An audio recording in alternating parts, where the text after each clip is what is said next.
ایمان والو اللہ سے ڈرو وذروا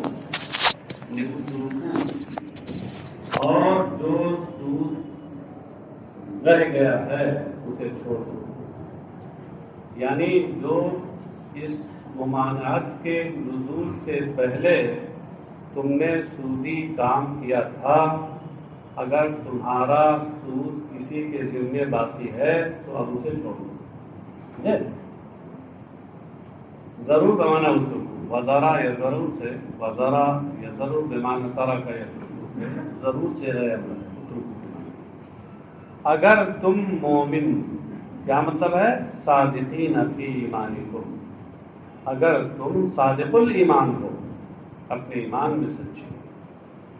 فإن من شان المؤمن امتثال امر اللہ، اس لیے کہ سچے مومن کی شان اللہ کے حکم کو ماننا ہے، اللہ کے حکم پر عمل کرنا ہے.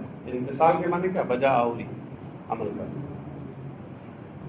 یہ آیت جو آگے آ رہی ہے فَإِن لَمْ تَفْعَلُوا فَأْذَنُوا بِحَرْبٍ مِّنَ اللَّهِ وَرَسُولِهِ، اسی سود سے کی ممانعت سے متعلق ہے، مگر اس کی شان نزول بتا رہے ہیں کہ نزلت لما طالب بعض الصحابہ، یہ آیت نازل ہوئی اس وقت جب کچھ صحابہ نے سود کی ممانعت کے بعد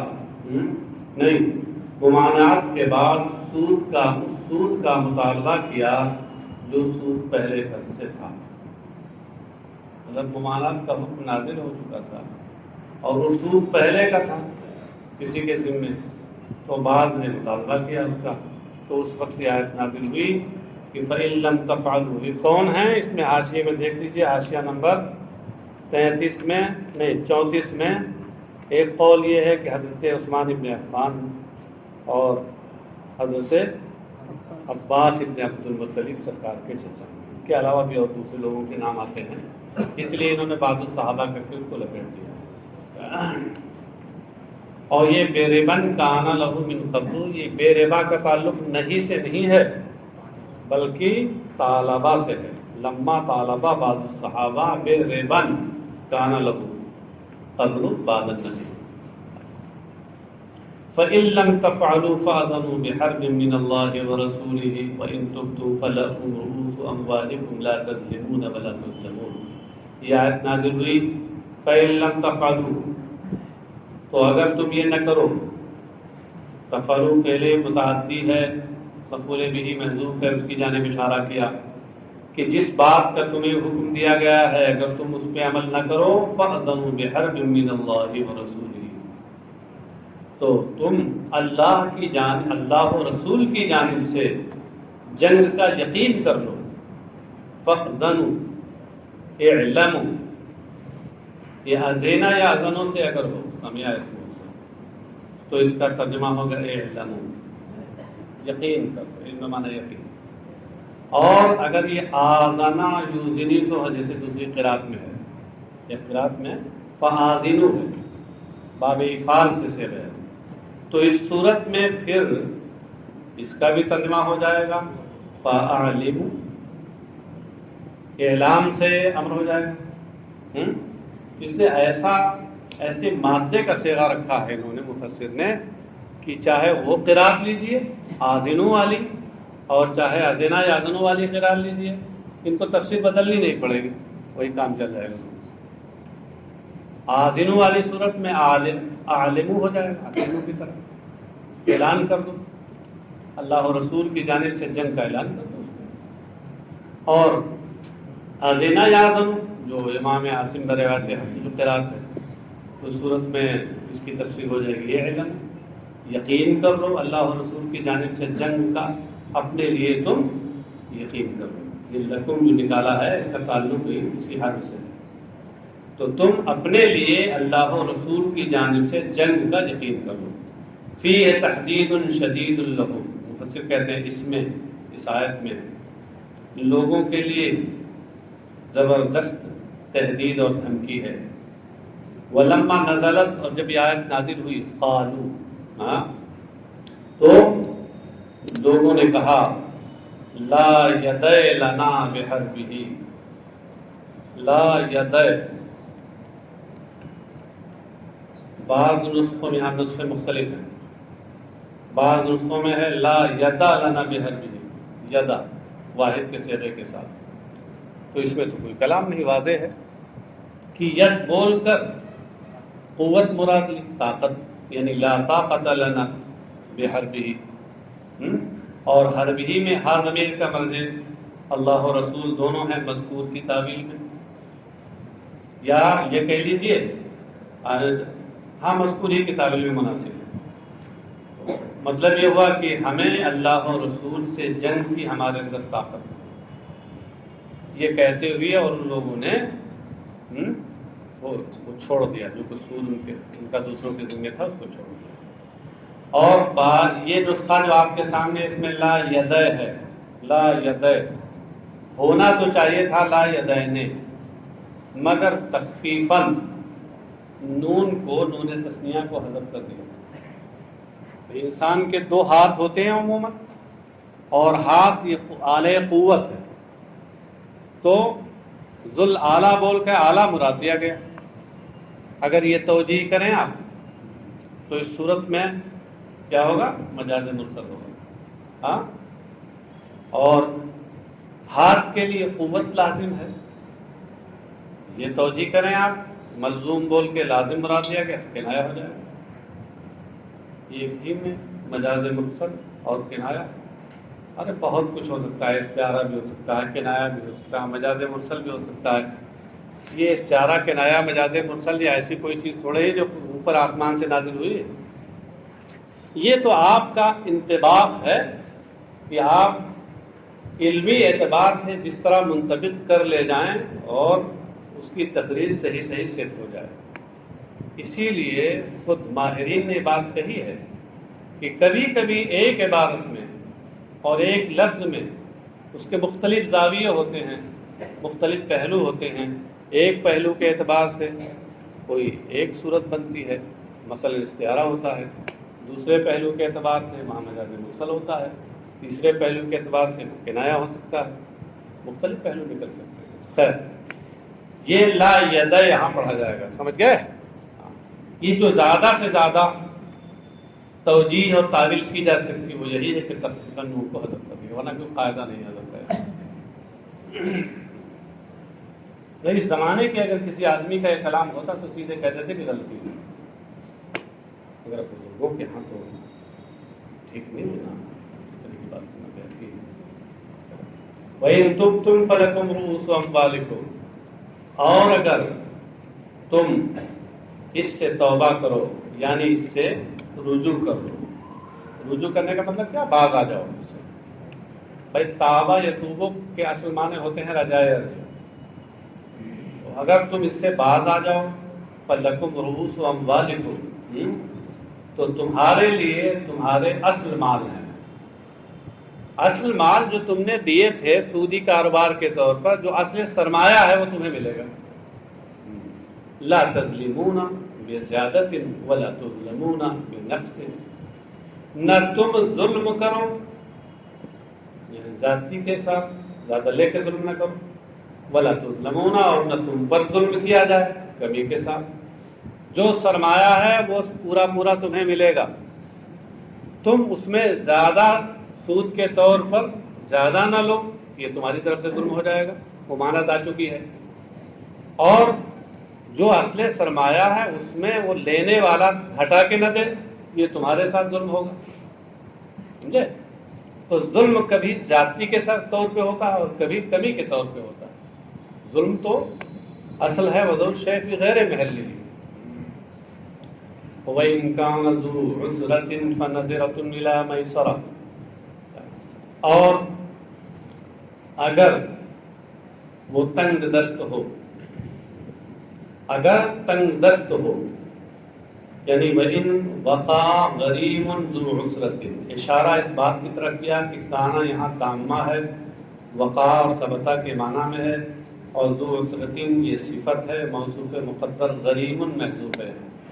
وَإِن كَانَ یعنی وَإِن وَقَعَ غَرِيمٌ ذُو عُسْرَةٍ، غریم کے معنی قرض دار، ہاں، اور اگر قرض لینے والا، قرض دار جس کو آپ کہتے ہیں، قرض دار اگر تنگ دست قرض دار ہو، بعض قراتوں میں ذو عسرتن کے بجائے ذا عسرتن ہے. جو صورت میں خبر ہوگی اور کانا میں ہوا ضمیر اس کا اسم بنے گا، اور اس صورت میں مطلب ہوگا کہ اگر وہ قرض دار تنگ دست ہو. فَنَظِرَةٌ إِلَىٰ مَيْسَرَةٍ، فَنَظِرَةٌ یعنی عَلَيْكُمْ تَأْخِيرُهُ إِلَىٰ مَيْسَرَةٍ. اس سے اشارہ کیا کیا؟ اس علیکم نکال کر یہ بتایا کہ نذیرتن یہ مبتدا ہے اور اس کی خبر یہاں محذوف ہے، علیکم بمنزلہ خبر ہے. اور تاخیرہ نکال کر یہ بتایا کہ نذیرتن کے معنی تاخیر کے لغوی معنی ہوتا ہے. اگر وہ تنگ دست ہے تو تمہارے اوپر لازمی طور پر قرض کو مؤخر کرنا ہے الی میسرہ، اس کی کشادگی تک. جب تک اس کے پاس مال نہ آ جائے، کشادہ حالی نہ آ جائے، اس وقت تک تمہارے اوپر واجب ہے کہ تم اس کو مؤخر کرو. میسرہ یہاں دو قراتیں ہیں، میسرہ بفتح السین، میسرہ بضم السین، معنی ایک لیے دونوں، سین کے فتحے اور ضمے کے ساتھ.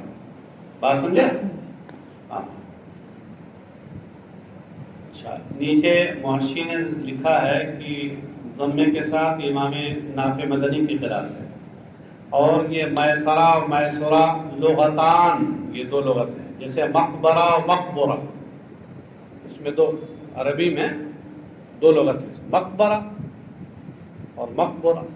ایسے میسرہ اور میسورہ، اور یہ اسی کی طرح ظرف مکان ہے، ظرف زمان ہے، ظرف مکان نہیں، ظرف زمان. اے وقت یسری، یہ میسرہ کے ظرف زمان ہونے کی جانب اشارہ ہے. تو مطلب یہ تمہارے اوپر اس کو مؤخر کرنا ہے اس کی کشادگی کے وقت تک. وَأَن تَصَدَّقُوا خَيْرٌ لَكُمْ إِن كُنتُمْ تَعْلَمُونَ، اور یہ کہ تم صدقے میں دے دو، یہ تمہارا صدقہ کر دو، یہ تمہارے لیے بہتر ہے. ان کنتم تعلمون، اگر تم جانتے ہو، علم رکھتے ہو. یہاں تصدقوا اور تصدقوا دو قراتیں ہیں. تو تصدقوا یہ جو قرات ہے یہ امام عاصم کی ہے. تصدق اس کی اصل ہے تتصدق. باب تفاعل میں دو تا اکٹھا ہوئی، ایک کا حذف جائز ہے، یہ مشہور قاعدہ ہے. تو تتصدقوا سے تصدقوا ہو گیا. اور جو اکثر قراء کی قرات ہے وہ تصدقوا ہے، اس کی بھی اصل وہی ہے، تتصدقوا. اور اس میں وہ قاعدہ جاری ہوگا کہ باب تفاعل اور تفاعل میں جب فا کلمہ صاد ہو تو تائے تفاعل کو اس کا ہم جنس کر کے اسی میں ادغام کر دیتے ہیں. تو ہو گیا تصدقوا. معنی وہی ہیں، کہتے وان تصدقوا بالتشدید على ادغام التاء في الاصل في الصاد وبالتخفيف على حذفها. ان تصدقوا تشدید کے ساتھ، نیچے لکھا ہے تشدید الصاد للاکثر، اکثر قراء کی قرات ہے. یہ دراصل تا کے صاد میں ادغام کے ساتھ اور تخفیف کے ساتھ، یہ تا کے حذف کے ساتھ. یہ امام عاصم کی قرات ہے. اے تتصدقوا علی المعسر، ان تصدقوا کا مطلب کیا ہوگا؟ اے ان تتصدقوا علی المعسر، تم تنگ دست پر صدقہ کرو.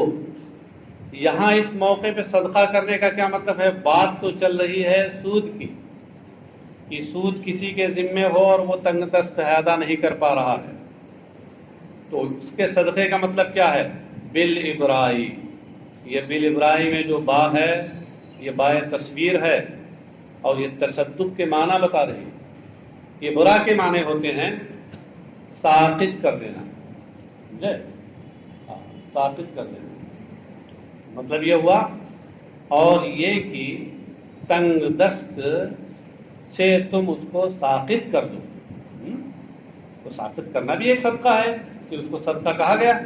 خیر لکم، یہ تمہارے لیے بہتر ہے، ان کنتم تعلمون انہ خیر، اگر تمہیں علم ہو کہ یہ بہتر ہے، ففعلوہ، تو اسے تم کرو۔ یہ ففعلوہ نکال کر یہ بتایا کہ ان کنتم تعلمون، ان شرطیہ ہے، اس کی شرط تو موجود ہے، جزا محذوف ہے، وہ ہے ففعلوہ۔ کہتے ہیں وفی الحدیث من انذر معسرا او وضع عنہ اظلہ اللہ فی ظلہ یوم لا ظل الا ظلہ، رواہ مسلم۔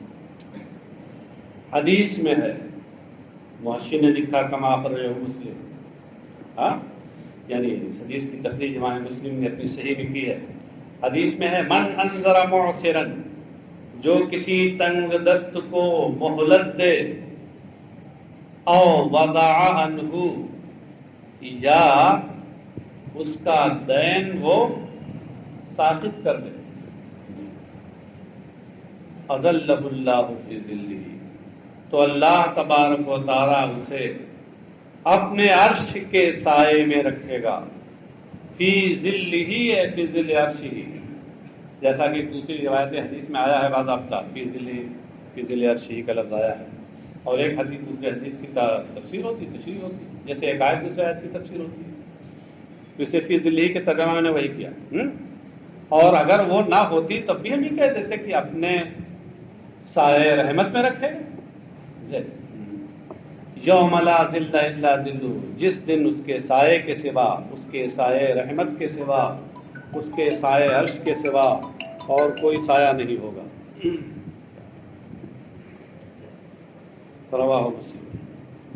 واتقوا یوما ترجعون فیہ الی اللہ ثم توفی کل نفس ما کسبت وہم لا یظلمون، اور اس دن سے ڈرو، ترجعون، جس میں تم اللہ کی طرف تمہیں لوٹایا جائے گا۔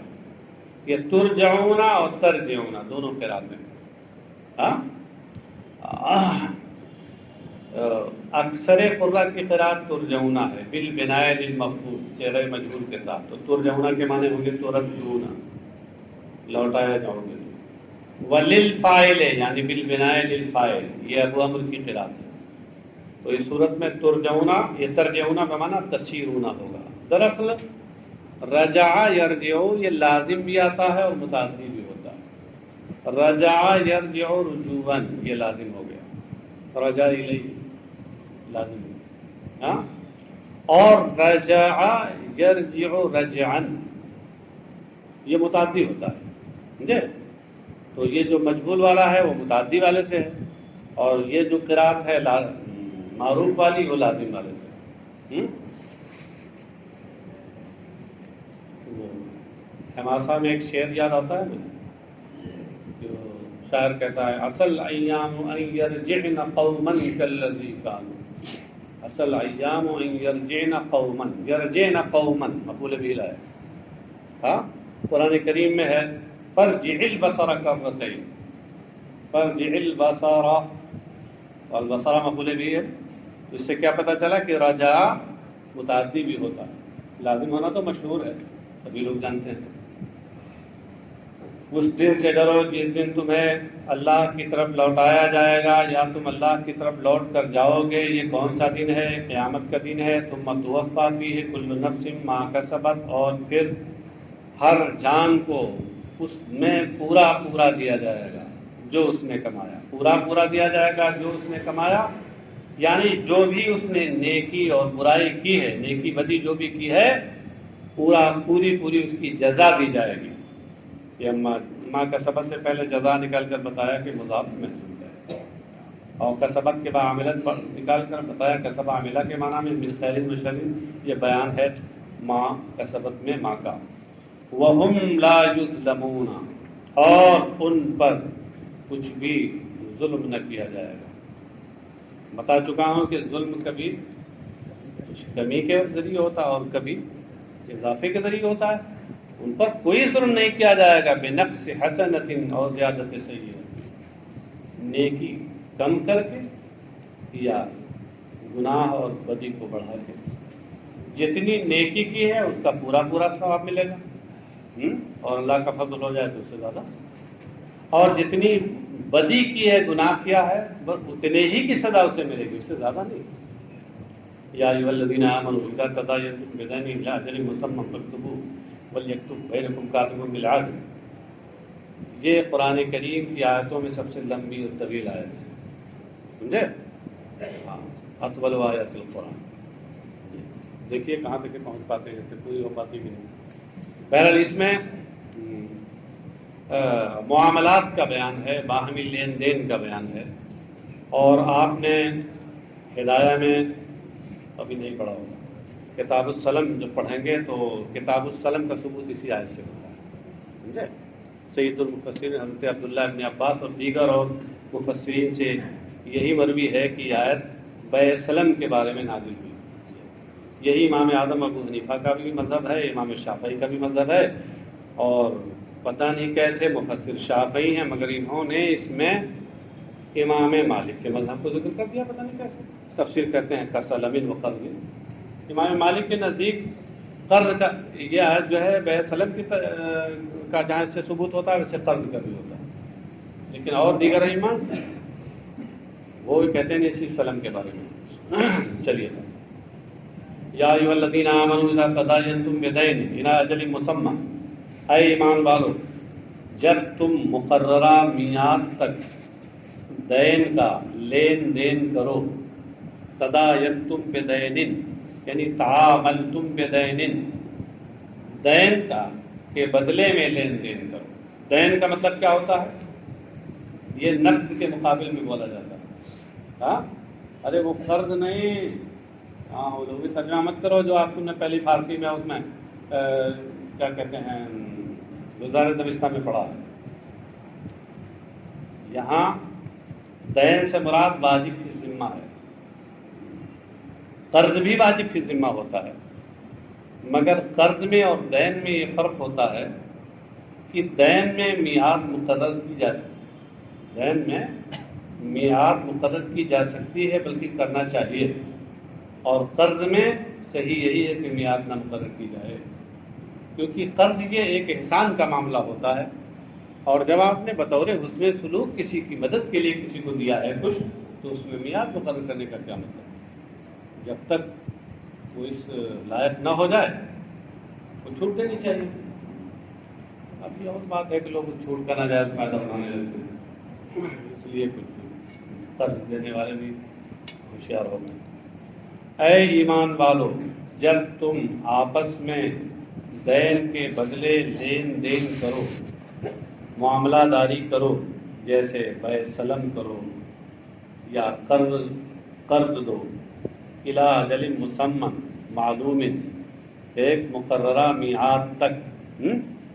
مقررہ میعاد کا مطلب یہ ہے کہ وہ میعاد ایسی ہونی چاہیے جس کی تعین ہو. نیچے دیکھے لکھا ہوا ہے اے بالایام او الاشہر، کہ یہ لین دین اس میعاد کے ساتھ ہو کہ اس میعاد کی تعین یا تو دنوں سے ہو کہ بھائی یہ دے رہے ہیں 20 دن میں آپ ہمیں دیں گے، سمن ہمیں 20 دن میں دے دیں گے، سمجھے؟ یا مہینے کے اعتبار سے 1 مہینے میں، 2 مہینے میں، 1.5 مہینے میں، اس طریقے سے. یہ مبہم تعین نہیں ہونی چاہیے کہ ہم دیں گے اس وقت جب ہمارا کھیت کٹے گا، ہم دیں گے اس وقت جب ہمارے غلہ گاہا جائے گا.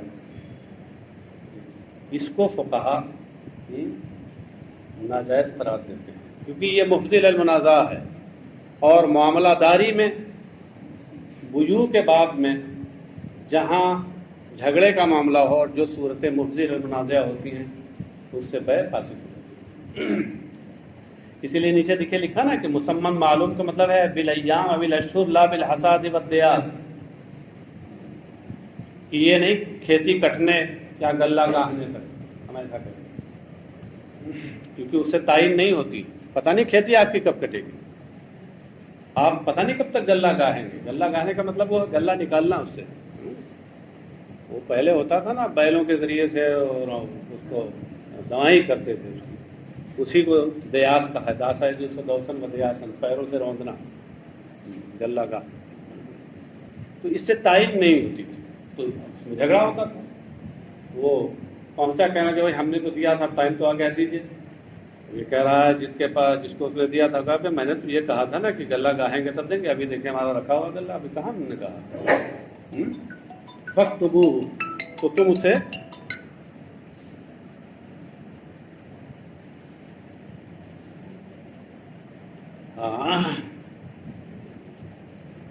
فاکتبوہ، تو تم اسے لکھ لیا کرو. یہ کیوں؟ استیثاقاً و دفعاً للنزاع، لکھ لیا کرو دستاویز بنانے کے طور پر اور جھگڑے کو دفع کرنے کے لیے. وثیقہ بنانے، وثیقہ کہتے ہیں دستاویز کو. لکھ لیا کرو تاکہ تمہارے پاس ایک دستاویز کی شکل میں وہ رہے اور جھگڑا نہ ہو. کیونکہ ایسا ہوتا ہے کہ آپ نے کبھی زبان سے کہہ دیا اور اس کے بعد بھول گئے. انہوں نے کہا کہ آپ نے یہ کہا تھا، ہم نے کہا کہ ہم نے یہ کہا تھا، یہ نہیں یہ تھا، جھگڑا شروع ہو گیا. لکھ لو گے تو ایسا کوئی معاملہ نہیں ہوگا. وَلْيَكْتُبْ بَيْنَكُمْ كَاتِبٌ بِالْعَدْلِ، اور چاہیے کہ تمہارے درمیان کوئی لکھنے والا انصاف کے ساتھ اسے لکھے. وَلْيَكْتُبْ، لکھے. یہ کتبہ یکتبو فعل متعدی ہے، اس کا مفعول بھی عبارت میں نہیں ہے، مفسر نے اس کو نکالا کہ محذوف ہے. وَلْيَكْتُبْ کتابت دین، اور یہ دین والی تحریر، دین نامہ. چاہیے کہ تمہارے درمیان کوئی لکھنے والا عدل و انصاف کے ساتھ لکھے، یعنی بالحق فی کتابتی، اس کے لکھنے میں وہ حق کے ساتھ ہو. کیا مطلب ہے حق کے ساتھ ہو؟ یعنی لا یزید فی المال، فی المعال نہیں، فی المال والاجل ولا ینقص، کہ مال میں اور مدت میں نہ وہ بڑھائے اور نہ گھٹائے، کمی بیشی نہ کرے، صحیح صحیح لکھے. یہ نہیں کہ دیا کچھ لکھ دیا کچھ، مدت مقرر ہوئی تھی کوئی اور لکھنے والے نے لکھ دیا کچھ اور، یہ نہ کرے، کمی بیشی نہ کرے، نہ مال میں نہ میعاد میں. وَلَا يَأْبَ كَاتِبٌ أَن يَكْتُبَ كَمَا عَلَّمَهُ اللَّهُ. لا يَأْبَ، ابا یابا سے صیغہ نہی ہے. ابا یابا بمعنی امتنع، بعض آنا انکار کرنا. لا یابا یعنی لا یمتنع کاتب، اور لکھنے والا انکار نہ کرے. ان یکتبہ، اس سے پہلے من نکال کر بتایا کہ ان یکتبہ منصوب بنظیر خافض ہے. مطلب یہ ہوا کہ اور لکھنے والا لکھنے سے انکار نہ کرے اذا دعی الیہا، جب لکھنے کے لیے اسے بلایا جائے. کما علمہ اللہ، کیونکہ اللہ نے اسے، یا جس طرح اللہ نے اسے سکھایا. اے فضلہ بالکتابہ، جس طرح اللہ تبارک تعالیٰ نے کتابت سے اسے سرفراز فرمایا، کتابت کی صلاحیت دی اسے اللہ نے. علمہ کا مطلب کیا ہوا؟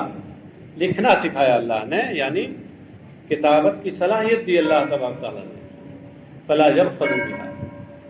یبخل بہا، تو وہ اس میں بخل و کنجوسی نہ کرے.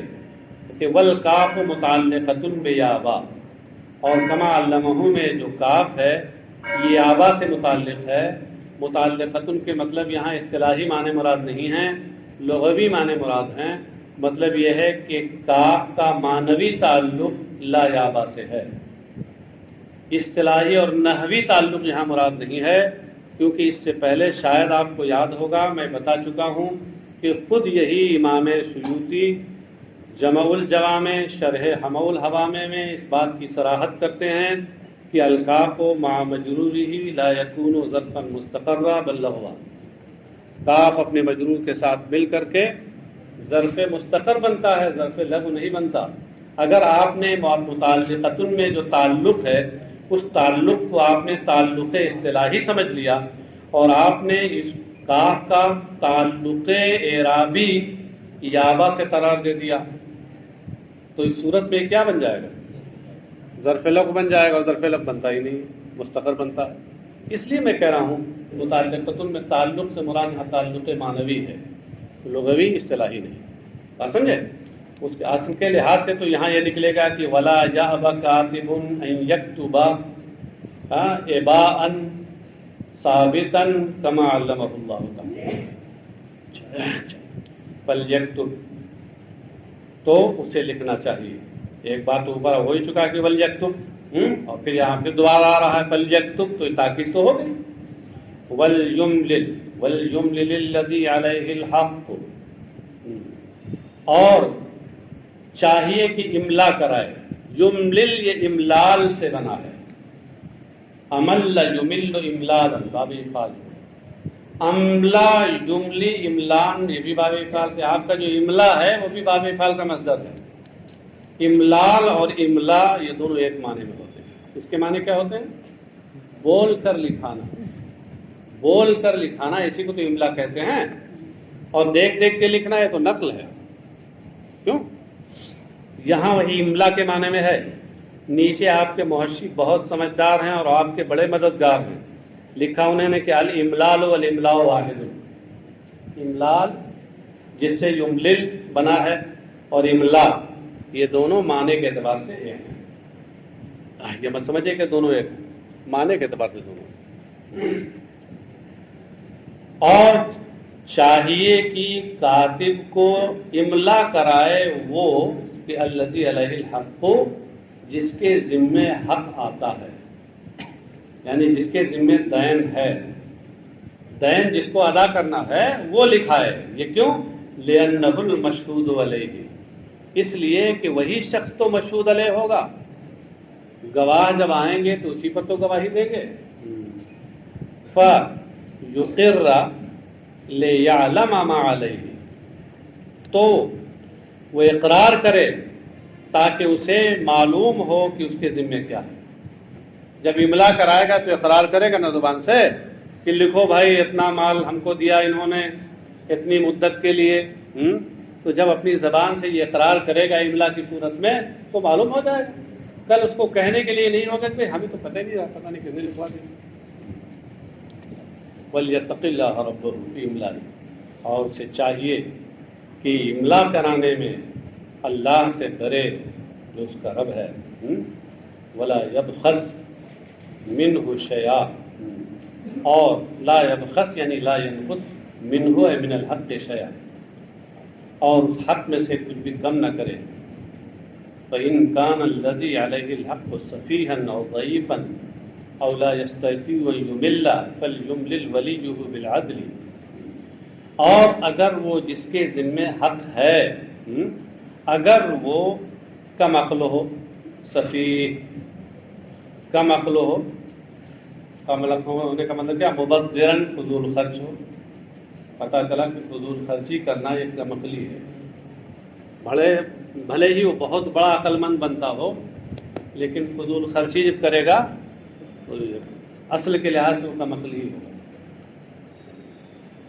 اب جیسے یہ اس وقت تو خیر آپ لوگ جلائے ہوئے، کوئی بات نہیں، زیادہ نہیں کہہ سکتا تو ہاں، ورنہ اگر اس دن کے اجالے میں اور تیل والی آپ شمع جلاتے اور کافور بھی اس میں ڈال دیتے ہاں، تو یہ فضول خرچی ہوتی کہ نہیں؟ اب اس کو آپ لوگ بہت سی فضول خرچی ہے کہ نہیں تو آپ لوگ سمجھ سکتے ہیں. تو یہ بہرحال آپ چاہے روشن دن میں کافوری شمع آپ جلائیں اور اس کو آپ بہت بڑی عقل مندی سمجھیں، آپ سمجھیں لیکن در حقیقت وہ عقل مندی نہیں ہے. ہاں، شیخ سعدی گلستہ میں کہتے ہیں کہ کیا شعر ہے جی، اب لہے کو روز روشن شمع کافوری نہت، دودھ بینی کی بشب روغن نباشت در چراغ. اب لہے وہ کمقل جو دن کے اجالے میں کافوری شمع جلاتا ہے، بہت جلد تم دیکھو گے اندھیری رات میں اس کے چراغ میں تیل نہیں رہے گا، سب لٹا دے گا بیکار میں، اور جب ضرورت کا وقت آئے گا نہیں رہے گا وہ. تو بہرحال صفیحاً کم عقل یعنی فضول خرچ ہو اگر، اور ضعیفاً یعنی عن الاملا، املا کرانے میں وہ کمزور ہو، مطلب املا کرانے قاصر ہو. لے صغرن او کبرن، کم سن ہونے کی وجہ سے یا عمر دراز ہونے کی وجہ سے. کبھی کم سنی کی وجہ سے وہ املا نہیں کرا سکتا، بچہ ہے ابھی وہ نہیں بتا سکتا کیسے املا کیا لکھنا ہے. یا بہت بوڑھا ہو گیا کہ منہ میں دانت نہیں اور پیٹ میں آنت نہیں دے، بولے گا کچھ لوگ سمجھیں گے کچھ دے، تو پھر ظاہر سی بات ہے کہ وہ املا کرانے سے قاصر ہے. تو کہتے ہیں ضعیفاً عن الاملا، یا املا کرانے سے وہ قاصر ہو اپنی کمسنی کی وجہ سے یا عمر درازی کی وجہ سے، او لا یستطیع ان یملا، یا وہ املا کرانے کی سکت اور طاقت ہی نہ رکھتا ہو. وہ کس وجہ سے؟ لخرص اور جہل باللغت، گونگے ہونے کی وجہ سے طاقت نہ رکھتا ہو، گونگا ہے وہ، بے زبان بول ہی نہیں پاتا. اور جہل باللغت، یا زبان نہ جاننے، زبان کی ناواقفیت کی وجہ سے، جس زبان میں بولنا ہے لکھوانا ہے وہی نہیں جانتا. اور نحو ذالک، یا اسی طرح کی کسی اور وجہ سے. فلیملل ولیہ، تو اس کے ولی کو پھر املا کرانا چاہیے. ولی کو کون؟ متولی امرہ، یعنی اس کے معاملے کا جو ذمہ دار ہے اس کو املا کرانا چاہیے. اب اس کی مختلف صورتیں ہیں، من والد و وصی و قیم و مترجم. خواہ والد، اور تشریف لائیے بتائیے، یا وصی ہو یا قیم ہو، قیم یعنی ناظم الامور، و مترجم یا مترجم ہو. اگر زبان نہیں جانتا ہے تو ظاہر ہے کسی ترجمان کا سہارا لینا پڑے گا. بالعدل، انصاف کے ساتھ املا کرائے.